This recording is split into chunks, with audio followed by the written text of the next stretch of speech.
I'm curious if there's any scars or bumps or bruises from implementation of continuous improvement perspective that come to mind. Yeah, I think just always remember what problem you're trying to solve.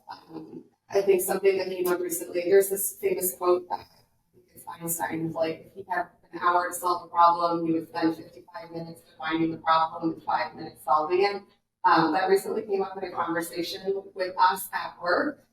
But we are really good at solving problems. We are really good at getting to root cause.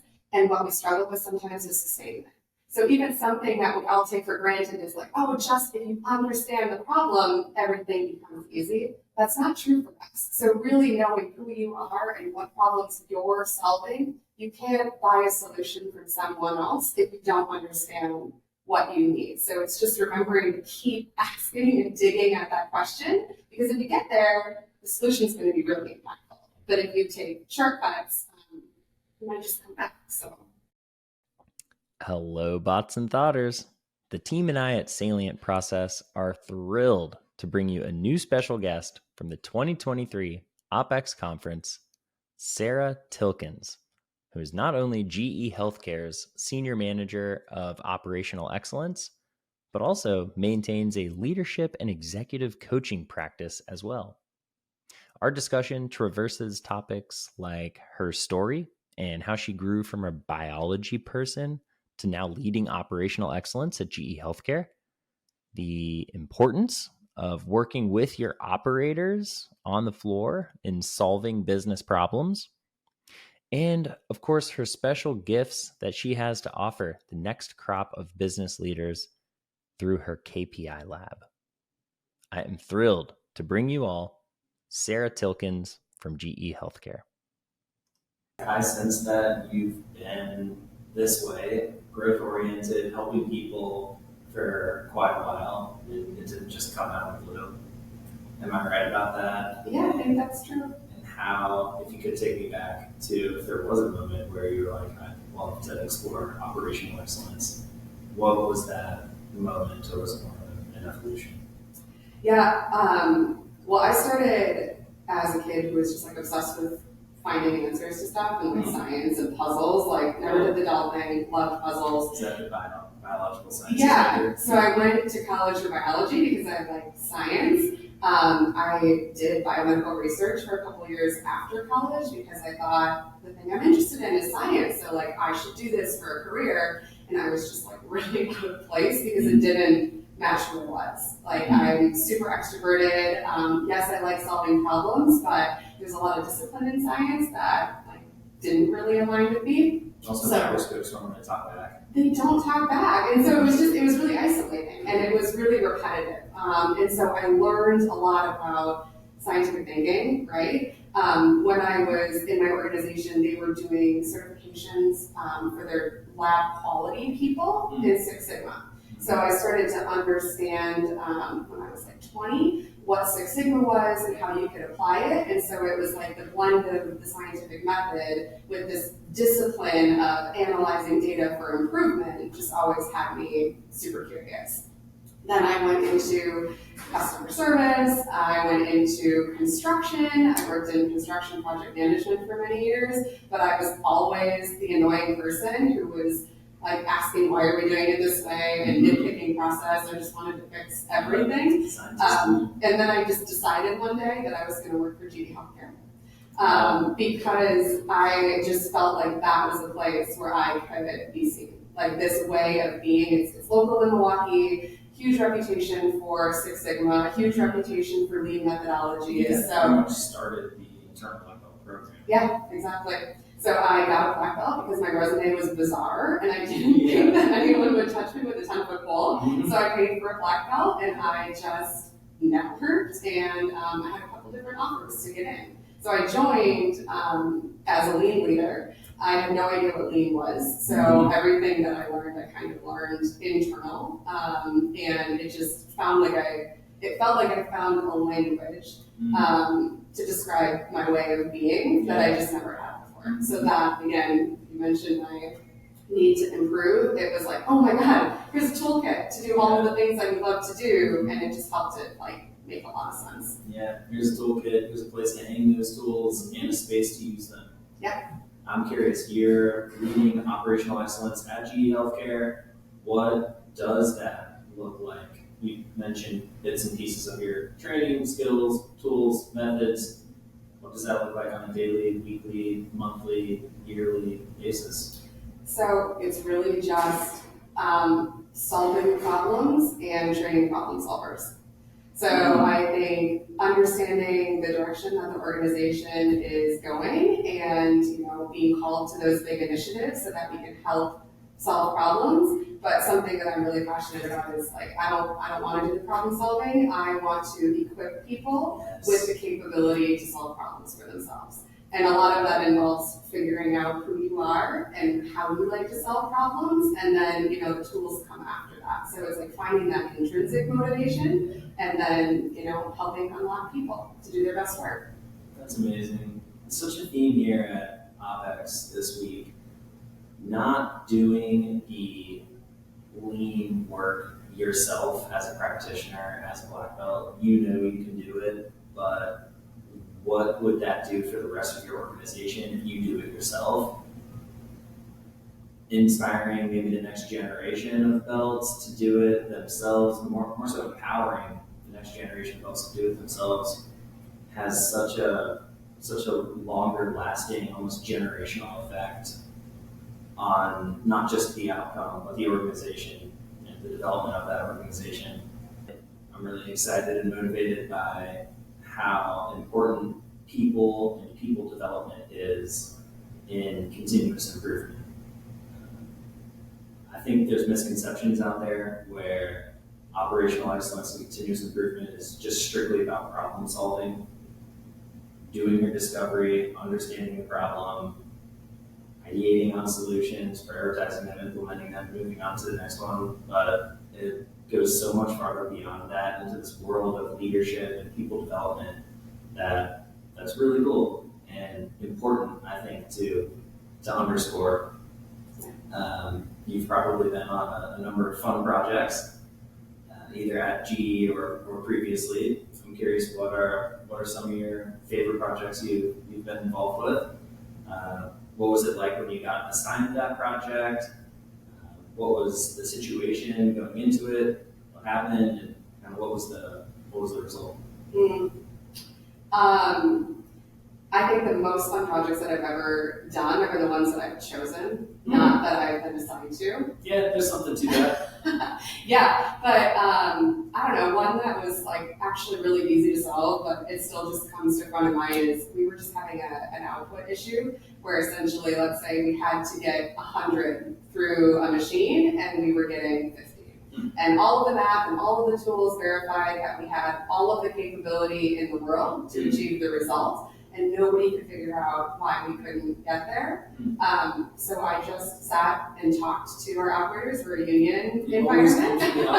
Yeah. They know best. I essentially just, again, like helped them find motivation. I helped them believe that it was possible. And then someone did it once. And it created this ripple effect. Then someone did it again. And so essentially we doubled output, this problem that we had. And the solution was talking to humans and convincing them why this is important and that it's possible. And it stuck. Because again, you just allow people to find their own path there instead of saying, oh, I'm going to revamp the system, I'm going to change the cell, I'm going to do all of this work. No, this is a people problem. We don't have to overcomplicate this. Let's talk to the people. Wow, your machine output was a people problem. Yeah. That's counterintuitive and not obvious, but to you it seems obvious. I mean, it's just like, again, clarify what problem you're solving and ask yourself why. So, right, like I did first verify the data. I looked at all the capacity models, I looked at the historic trends, like I confirmed my gap, and it didn't line up. So that's the whole concept of go to the Gemba, is just go understand what's happening and why. And, it was a hypothesis that it was a people problem. It was, I believe that if I talk to people, I will get better information. Okay, I believe that now that I've talked to people, I have information and I'm going to run this experiment. I'm going to incentivize you to play with me. I'm going to make it a game. I'm going to see how close we can get. I'm going to pitch you against another person for fun. And just, it's these little micro experiments that you're running. but again, you're taking a community with you and you're engaging them. So it's fun. Really fun. Yeah. A lot of fun. Speaking of fun, I'm going to take a little left-hand turn here. You've recently started, I don't want to call it a side project or a side hustle, a passion project, a new venture. How would you describe the KPI Lab? Why'd you start it? How's it going? Tell us all about it. Oh, yeah. It's a long-ish story, but I'll try to be quick. That's okay. A couple years ago, I had been in GE for a while. I felt like I was dealing with a lot of imposter syndrome because there were so many powerful leaders, and I didn't know how to stand amongst them in my own. So I was looking to pick up behaviors of other people to be successful, and I wasn't being successful. So this lined up with COVID. I actually had my daughter month 1 of the pandemic. And so I was just in this whirlwind of trying to figure out how to be a leader, trying to figure out how to be a mom, and trying to align those two identities to just like who I am. And I had the opportunity to start working with a life coach. And a life coach helped me to get really clear on just that, like who I was. So instead of feeling like there were multiple hats, it was just coming home to my values and the impact that I want to have on the world. And as soon as I stopped looking outside for validation and I started saying, here's how I create value, here's who I am, and allowing people to buy me instead of trying to force a sale upon them, it just changed everything about how I showed up in the world, the impact I was having, how I was able to lead because I was taking care of myself first. My ability to serve others shifted a lot. And so I decided to become meaning and purpose in that. It's a virtuous cycle. And I decided to become a life coach because of that. So just to have like a broader impact, I really wanted to offer that back to other people. And the KPI Lab was kind of born out of this desire to just keep people really central to the way we're doing organizational problem solving. So we talk about lean methods, we talk about talent optimization, it's coaching and consulting, but it's my way of just offering my gifts that I know that I have to people who want to work with me. So it's been really fun to build models internally and to get to learn from external organizations, you know, how they're doing CI improvement, how they're using people and doing culture programs. And so it's just, it's a passion project, but it is innately me. It's just all of my values and all of the impact that I want to have kind of coming together in a business. Thank you for sharing that. I wish you the absolute best on that. Thank you. For interested parties, where can they learn more about the KPI? You can find me on LinkedIn. You can go to the website. It's thekpilab.com. There's some great information on there. And if you have questions, just reach out. I just want to help. So I'm so curious as I get started. Like, here's who I am. This is what I love. Whatever resonates. Like, let's just talk about it. I'll underscore that. My wife and I are huge mental health advocates, and that's close to life coaching, that's close to performance coaching, that's close to executive coaching, that's close to continuous improvement. I think it's really good stuff, what you're doing. Thank you. We talk about how to use people and how to do culture, and there's a lot of understanding of we need to motivate the workforce and we need to focus on culture, and a lot of the work that I want to do is help to operationalize that. Like, how do we measure behaviors every single day that are leading indicators of long-term cultural success? So like really taking all of those things and giving companies an operating system so that they can actually do the things that they want to do and have the impact they want to have. And it's not just feel-good stuff either. It translates into tangible personal benefits, business benefits, team output. I don't want to press you for numbers, but how does this tangibly manifest in business results ever come up? Do you ever get asked those questions? And how do you respond to the quantitative output or outcome of your approach? And I know it is a bit of qualitative space. What we're talking about is getting the most out of people in an operational excellence context. But what comes to mind with quantitative output? I'm still trying to understand how to measure that. I feel like some of the benefits I've seen from my team specifically are increased productivity and efficiency. I think retention is a big play there. Yes. Like we talk about mentorship and sponsorship, but when you have a coach who can truly see you and care for you, that's a whole different type of organizational perk that's really, I think, creating some magnetism between me and some people.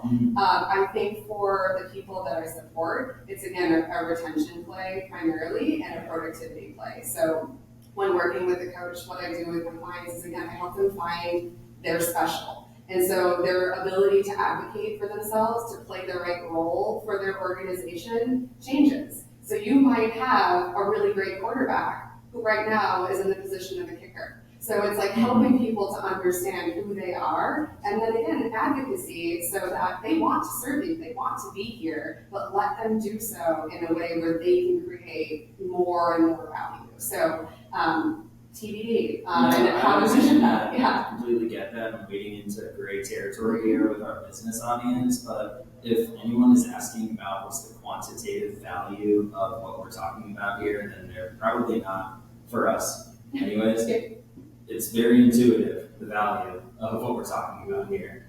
And I'm sure we can make a business case for the interested parties out there. But if you're really asking about what's the ROI on things like the KPI Lab and investing in operational excellence, then yeah, there's that's another conversation.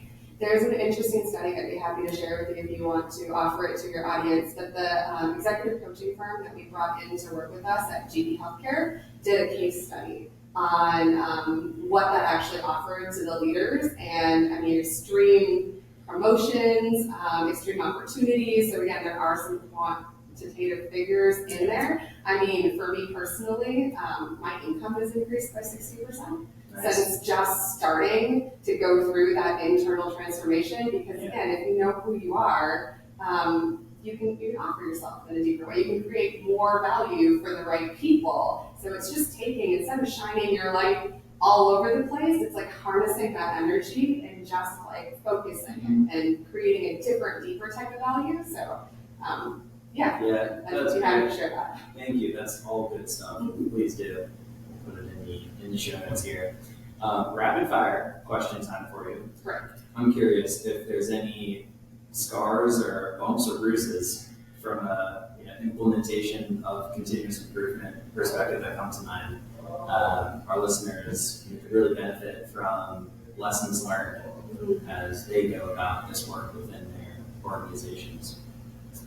Yeah, I think just always remember what problem you're trying to solve. I think something that came up recently, there's this famous quote that I think it's Einstein, like if he had an hour to solve a problem, he would spend 55 minutes defining the problem and 5 minutes solving it. That recently came up in a conversation with us at work, but we are really good at solving problems. We are really good at getting to root cause, and what we struggle with sometimes is sustainment. So even something that we all take for granted is like, oh, just if you understand the problem, everything becomes easy. That's not true for us. So really knowing who you are and what problems you're solving, you can't buy a solution from someone else if you don't understand what you need. So it's just remembering to keep asking and digging at that question, because if you get there, the solution is going to be really impactful. But if you take shortcuts, you might just come back. So. That's incredibly insightful and a golden nugget for our audience. 55 minutes to define the problem, 5 to solve it. That's really, really powerful. Yeah. Is there a message out there for folks either like you or aspiring to be like you that you could put on a billboard for them to see on their way into work every day and really internalize a billboard message? Probably something along the lines of like, y'all are already enough. I think that there's this idea of, I have to have a degree, I have to be an expert, but like everyone already has something to offer. Yeah. And in the times that you can't find that within yourself, find someone who can help you see that, because we're all innately special and we have a tremendous amount of value. So sometimes it's just, if you're used to looking in the mirror, you see what you always see. So get someone else to offer you a different perspective, because we all have these superpowers and it's just a matter of unleashing them. Mm. You're enough. You're more than enough. I'm starting to feel like I'm somewhere. Perfect. I think that's a great place to leave it. Thank you so much, so much for your time. I have a really good one with you. Yeah. Sarah, Operational Excellence Leader. Thank you. Thanks for listening to another episode of Bots and Thoughts, the hyperautomation podcast sponsored by Salient Process. Be sure to never miss an episode by hitting that subscribe button wherever you're listening to this. Don't forget to connect and interact with us. You can find us on Bots and Thoughts' own LinkedIn page. And we're constantly running feedback surveys and ask that if you've made it this far in the episode, show us some love by responding to a survey and following us on LinkedIn. Finally, if you or someone you know would like to be a special guest on the show, we have a nomination form also down in the description for you to fill out. And with that, see you next episode and happy automating.